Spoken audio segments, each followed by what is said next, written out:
My name's Eliza. Growing up, the difference between me and my twin sister Anna was like night and day. She was the golden girl, and well, I wasn't. Our dad, a stern university professor, had his life's work tied up in books and lectures, while our mom was the quintessential housewife, dedicated to her home and family, pushing us to follow in her footsteps. From as early as I can remember, being at home felt more like sitting through a never-ending critique session. My parents had a blueprint for the perfect family, and it didn't include a daughter who wore band t-shirts and liked to keep to herself.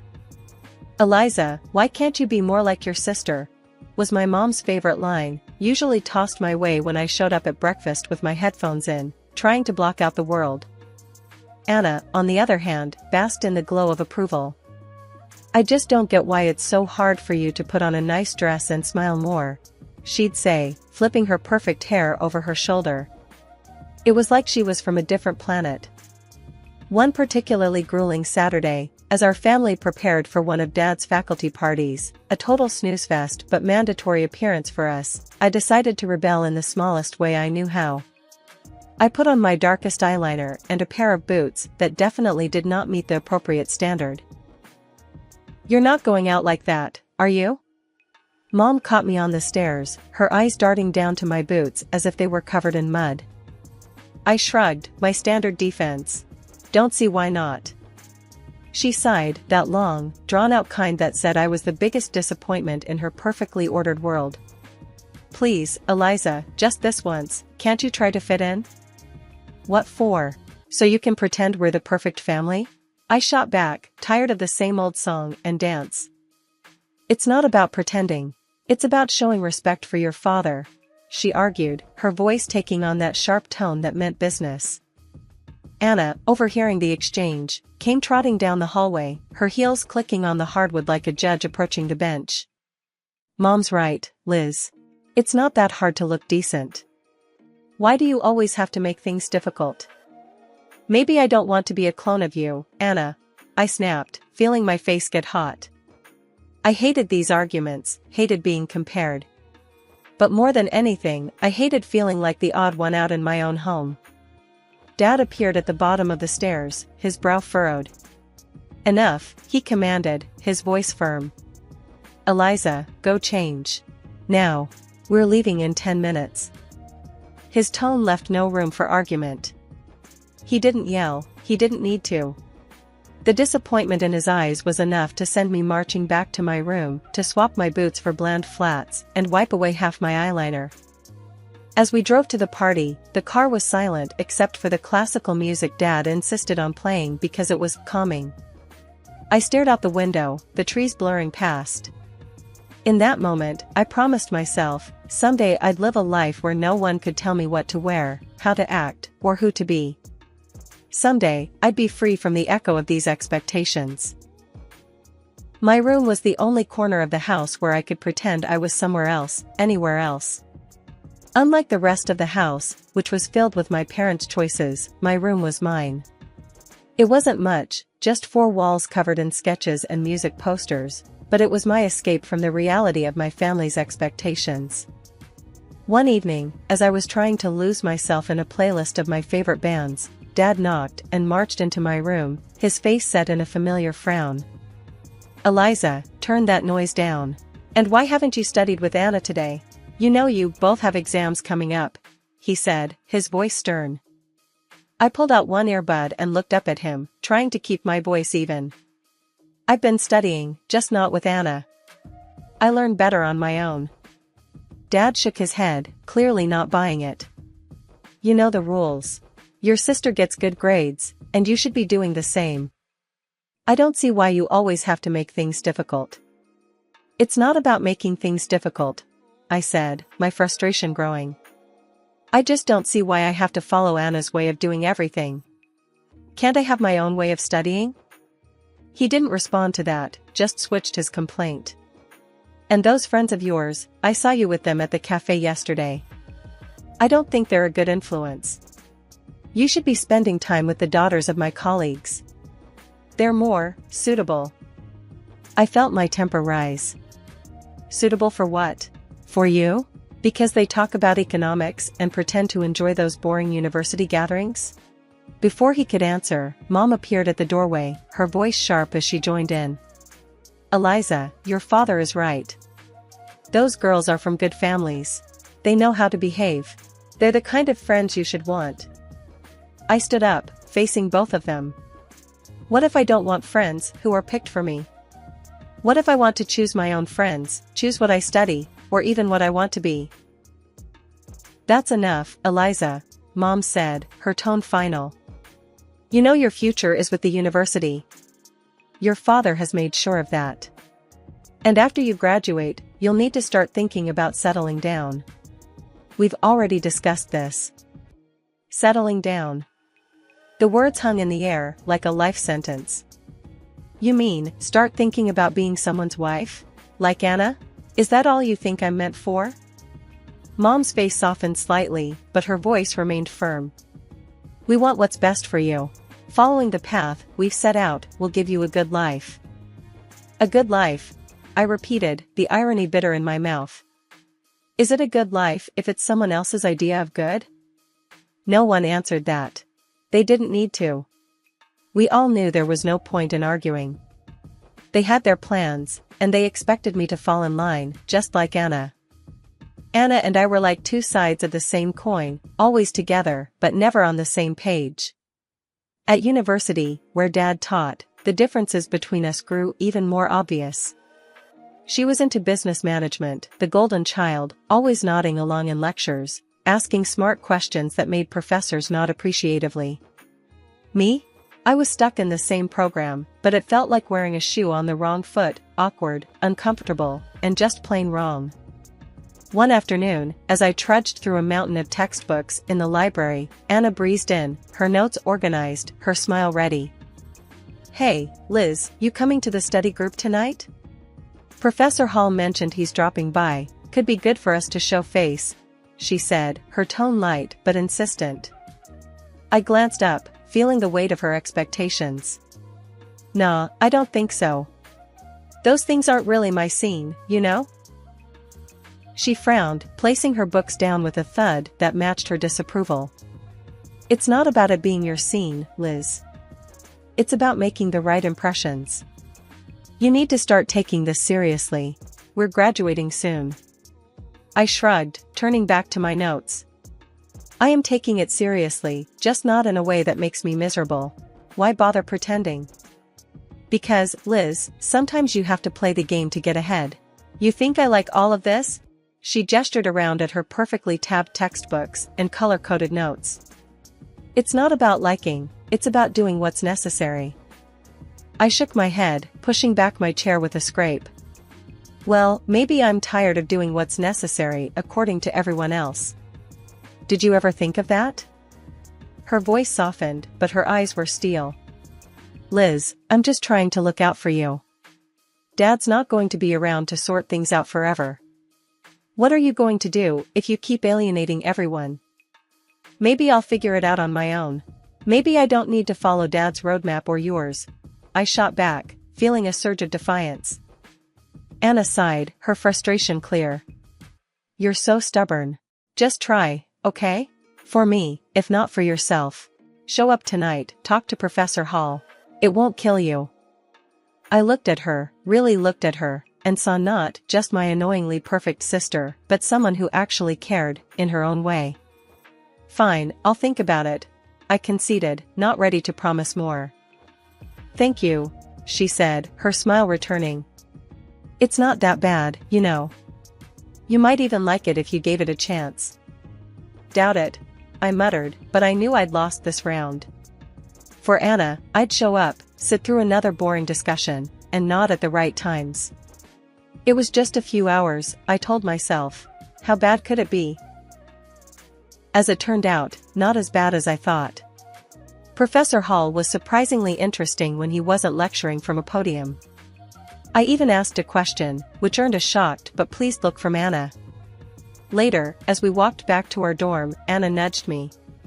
See, not so terrible, right? That fragile peace didn't last long, however.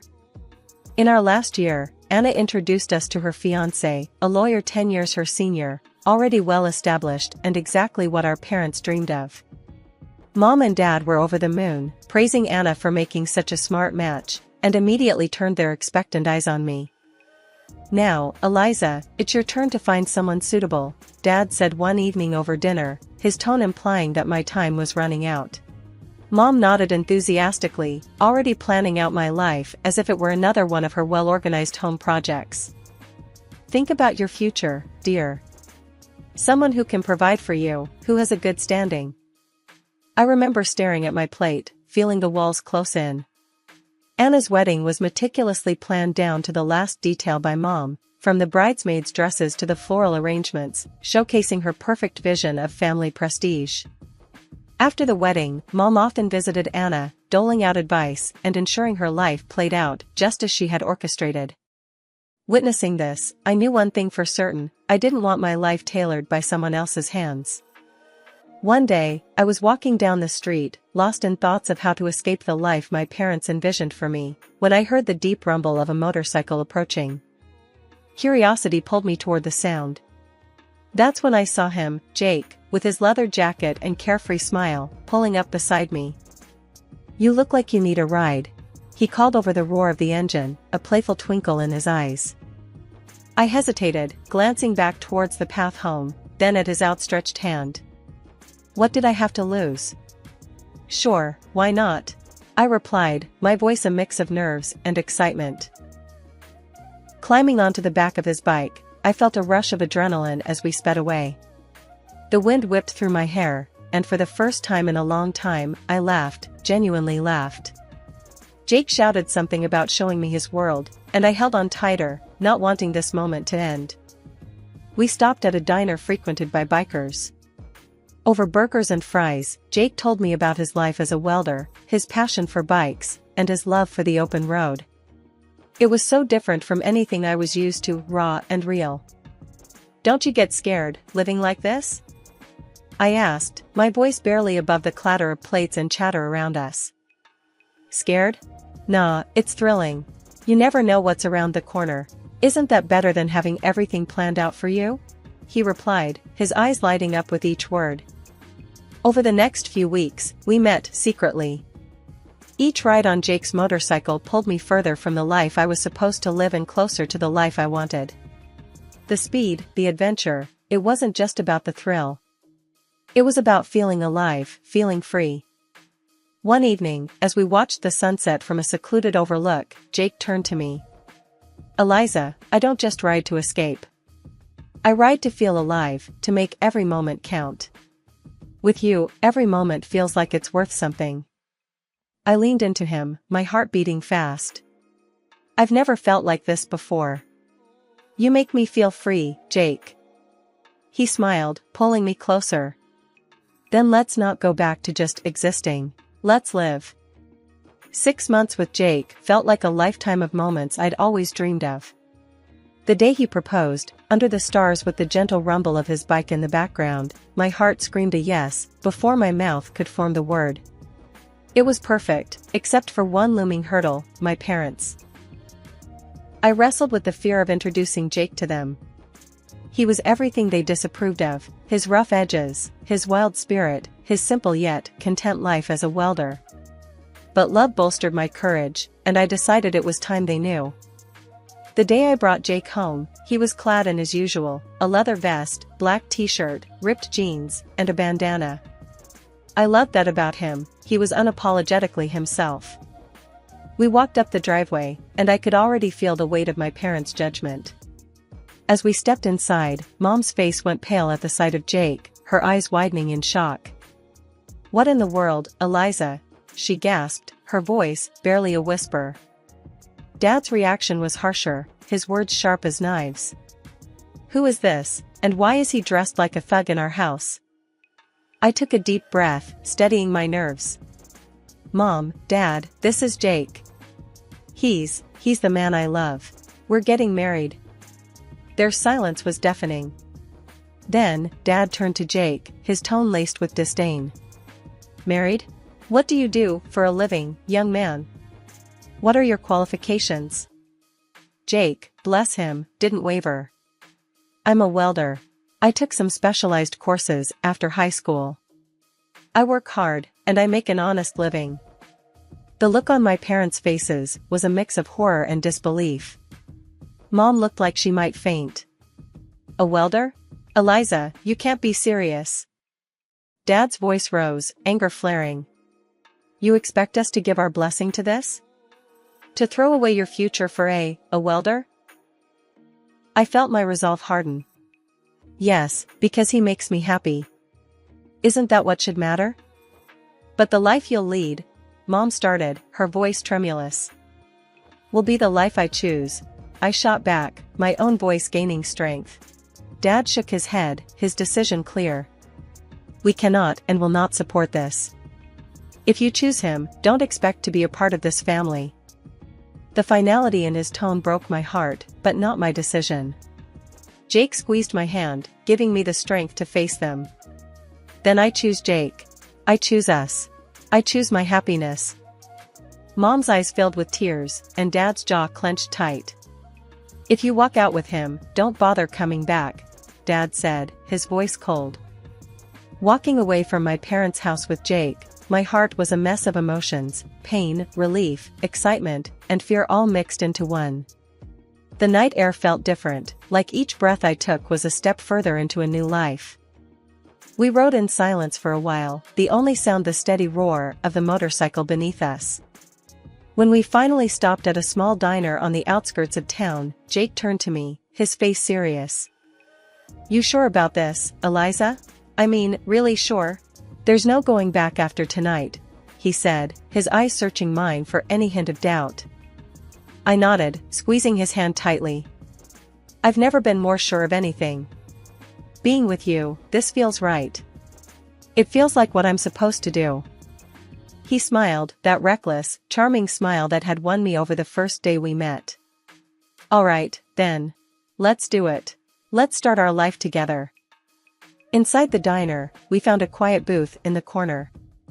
The waitress brought over 2 coffees without asking, and we sat there, planning our next steps. So, what's first? I asked, stirring cream into my coffee, watching it swirl and blend. We'll need to find a place to stay, at least for a while. Then, maybe look for jobs. I have some buddies who can help us get started, Jake replied, his tone practical, but optimistic. It's going to be tough, isn't it? I said, more a statement than a question. The reality of what we were doing was beginning to sink in. Jake reached across the table, his hand covering mine. It might be, but we'll handle it together. Tough is nothing new for either of us, right? I couldn't help but laugh, a short, sharp burst of genuine amusement. Right. Together. We spent hours in that diner, talking and planning. Every so often, Jake would throw out an idea that sounded so wild, so free, that it made my heart jump. And maybe one day, we'll save enough to take that road trip across the country, just you, me, and the open road. I'd like that, I said, allowing myself to dream bigger than I had ever dared. Riding back into the city, we began our search. The next weeks were a blur of activity. We found a small apartment on the edge of town, nothing fancy, but it was ours. Jake found work at a local garage, and I picked up shifts at a nearby diner. Life was hard, but it was ours. We made do with what we had, and every night when we came home to each other, it felt like we had everything. Months later, we decided it was time to make it official and got married in a small, intimate ceremony. I held on to a sliver of hope that my family would show up, that they would see how happy I was and let go of their prejudices. But the chairs reserved for them remained empty, and no congratulatory messages came. Despite the sting of their absence, the day was perfect because it was ours. Over time, I grew incredibly close to Jake's mom. She welcomed me with open arms, calling me her daughter, filling in the gaps left by my own family. Her warmth and acceptance healed some of the wounds left by my parents' rejection. Things were finally looking up for Jake and me. After he completed additional diving training and became a certified underwater welder, his income shot up to $150,000 a year. That change made a world of difference. We managed to buy a townhouse in a nice area, the kind of place I'd always daydreamed about but never thought I'd actually live in. I started working as a dispatcher in Jake's company. It wasn't just a job, it felt like I was part of something important, supporting the man I loved and building our future together. On weekends, we'd escape the city on his bike, roaring through winding roads and taking in breathtaking views of nature. Those moments, with the wind in my hair and his warmth against my back, were pure bliss. Living nearby, my mother-in-law became a frequent visitor. One such afternoon, while Jake was tinkering in the garage and I was fixing us some coffee, she arrived looking a bit troubled. "There's been some ugly news," she said as she settled down at the kitchen table. "Something about a professor at the university involved in a harassment scandal." My heart skipped a beat. "Oh? Did they say who it was?" I tried to keep my voice steady, dreading the answer. She shook her head. "No, they didn't mention a name on the radio, but you know how these things go. It's probably all over the TV by now." Nodding, I flicked on the television, tuning into the news. Sure enough, there was a report on the scandal, and as I had feared, my father's face appeared on the screen. The anchor detailed accusations against him, and I felt a cold wave of disbelief wash over me. Turning off the TV, I sat down heavily, trying to process the news. Jake came in, wiping his hands on a rag, and saw my face. "What's wrong, babe?" he asked, his brow furrowed in concern. I swallowed hard, my voice barely a whisper. "It's my dad. He's been accused of harassing a student." Jake's expression hardened for a moment before he came over and took my hand. "I'm sorry, Eliza. That's tough news. How do you want to handle this?" I shook my head, not really sure of anything at the moment. "I don't know. I mean, what can I even do? It's not like we're close anymore." He squeezed my hand, understanding. "Whatever you need, I'm here for you. We don't have to figure it all out right now." I decided to wait and see how things unfolded before making any moves. Whatever decision I made, I knew I'd have Jake by my side, and that was the reassurance I needed to face whatever came next. Life had been peaceful until that unexpected afternoon at work, when a familiar car pulled into the parking lot. I hadn't seen my parents in a long while, and the sight of them stirred up a mix of emotions I thought I had put to rest. Both of them looked dramatically changed, the scandal had taken its toll. Mom had lost a lot of weight and looked years older, while Dad appeared broken, a shadow of the stern man he once was. My mother spotted me and rushed over, arms open as if nothing had happened, as if years of distance and disapproval could be bridged in an instant. But I couldn't embrace her, not now. Instead, I stepped back and took Jake's hand, looking for strength in his presence. "Eliza, it was so hard to find you," Mom said, her voice cracking with emotion. Dad, ever the gruff one, cut to the chase, his voice harsh and bitter. "I was accused unfairly, you know. I went to your sister's husband for help, but that bloodsucker wanted a fortune. Your sister sided with him, and now they've kicked us out. We need your help." I stared at them, disbelief and anger swirling inside me. "Help? After all these years, you show up and demand help? We have nowhere else to go." Mom's voice was desperate. "They've disowned us too. We thought, maybe we could stay with you." I almost laughed at the absurdity. "Stay with me? After you disowned me? You made it clear I wasn't your daughter anymore." Dad's face turned red, his old temper flaring up. "You owe us, Eliza, after all we've done for you." "That's where you're wrong," I interrupted, feeling Jake squeeze my hand in support. "I don't owe you anything. You threw me out because I chose my happiness over your demands. And now you want what? To just move in and pretend like we're a family?" The situation was spiraling, and I could see people watching, a crowd beginning to form. Mom started to cry, her sobs loud and attracting even more attention. "You're being ungrateful, after everything we've done for you," she accused through her tears. I took a deep breath, my decision clear. "No, Mom. I'm not ungrateful. I'm free. And happy. You made your choices, and now you have to live with them." As we walked away, I heard my dad yelling, but Jake leaned over and quietly told the security team, "Don't let them come here again." The following months flew by, filled with love and peace. We welcomed a son, a new beginning in our growing family. My parents never came back. That day in the parking lot was the last I saw of them, and while part of me grieved for what could have been, I knew I had made the right choice for me and for my family.